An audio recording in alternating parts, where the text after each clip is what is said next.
नमस्कार, आप देख रहे हैं north star Himachal live. Himachal live में देश दुनिया की टॉप न्यूज के साथ मैं तारक तनोरिया। स्वागत है आपका टॉप न्यूज में। रुक करते हैं खबरों की ओर। जम्मू और कश्मीर के मैदानी इलाकों में शनिवार को बारिश ने दस्तक दी तो वहीं पहाड़ी इलाकों में बर्फबारी देखी गई।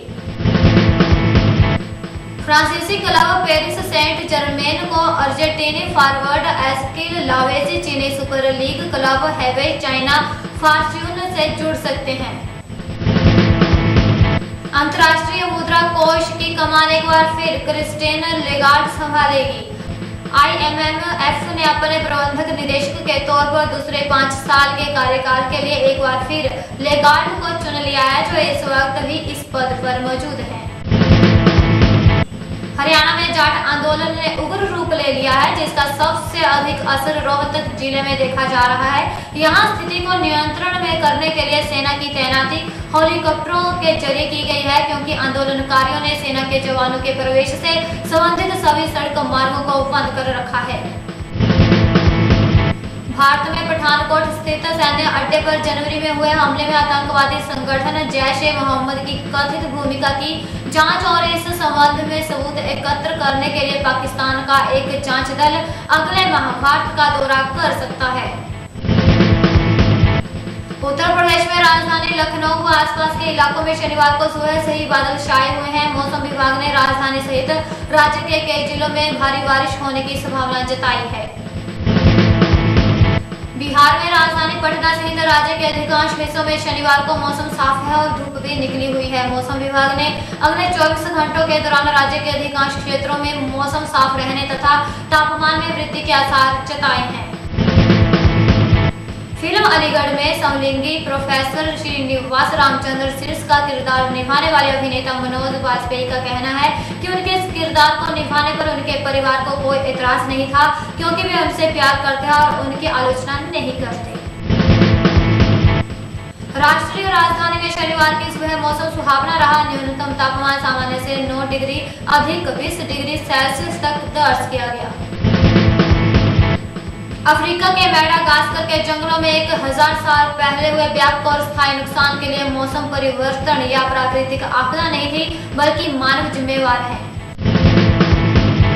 इंदिरा गांधी राष्ट्रीय कला केंद्र की आर्ट गैलरी में इन दिनों प्रख्यात चित्रकार सतीश गुजराल के चित्रों की प्रदर्शनी लगी हुई है। प्रदर्शनी में गुजराल की भारत के विभाजन के समय की हरित विदार के चित्रों को प्रदर्शित किया जा रहा है, जिससे उस समय की दुखदायी यादें ताजा हो जाती हैं। इन्हें देखकर कोई भी अभिभूत हो जाता है।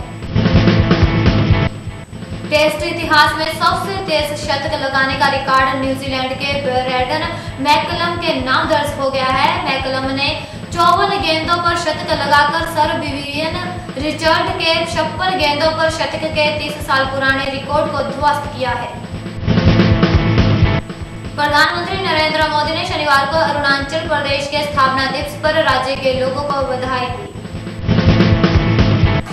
देश के शेयर बाजारों में पिछले सप्ताह 3% से अधिक तेजी रही। बंबई स्टॉक एक्सचेंज का 30 शेयरों पर आधारित संवेदी सूचकांक सेंसेक्स 3.15% यानी 723.03 अंकों की तेजी के साथ शुक्रवार को 23,709.15 पर बंद हुआ।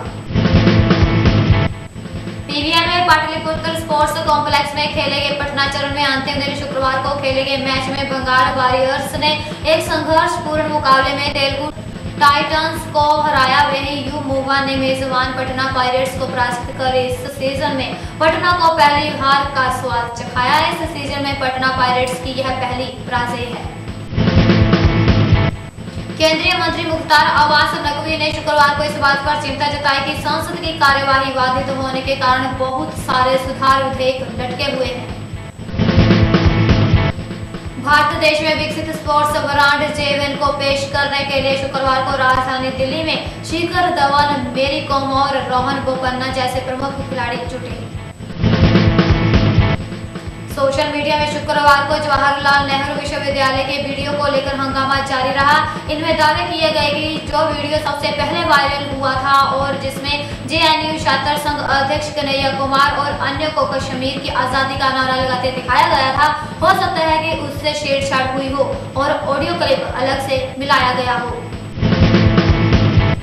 अरुणाचल प्रदेश में राष्ट्रपति शासन हटा लिया गया है। राष्ट्रपति भवन के एक अधिकारी ने शुक्रवार को यह जानकारी दी है। मध्य प्रदेश के राजगढ़ जिले में शुक्रवार की सुबह स्कॉर्पियो और निजी बस के बीच हुई जबरदस्त टक्कर में महाराष्ट्र के ठाणे के भवन निर्माता परिवार के 7 लोगों की मौत हो गई, वहीं एक अन्य घायल हो गया है। पीवीएल में शुक्रवार को पाटलिपुत्र स्पोर्ट्स कॉम्प्लेक्स में खेले गए पटना चरण के मैच में बंगाल वॉरियर्स ने एक संघर्षपूर्ण मुकाबले में तेलुगु टाइटंस को 32-28 से पराजित कर दिया है। एयरटेल दिल्ली हाफ मैराथन के 8वें संस्करण ने चैरिटी के लिए 7 करोड़ 26 लाख रुपए जुटाकर पुराने सभी रिकॉर्डों को तोड़ दिया है। पिछले वर्ष की तुलना में इसमें लगभग 100% की महत्वपूर्ण वृद्धि दर्ज की गई है।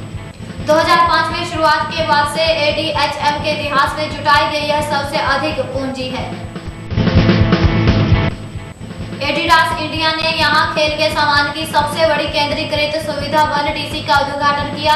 2,60,000 वर्ग फुट में फैली इस सुविधा का प्रबंधन दुनिया के अग्रणी अनुबंध लॉजिस्टिक्स कंपनी DHL आपूर्ति श्रृंखला द्वारा किया जाएगा। German league club Borussia Dortmund ने गुरुवार को खेले गए यूरोपा लीग मुकाबले में FC पोर्टो को 2-0 से हरा दिया। कांग्रेस उपाध्यक्ष राहुल गांधी ने शुक्रवार को कहा कि RSS के खिलाफ बोलने वालों की आवाज दबाई जा रही है।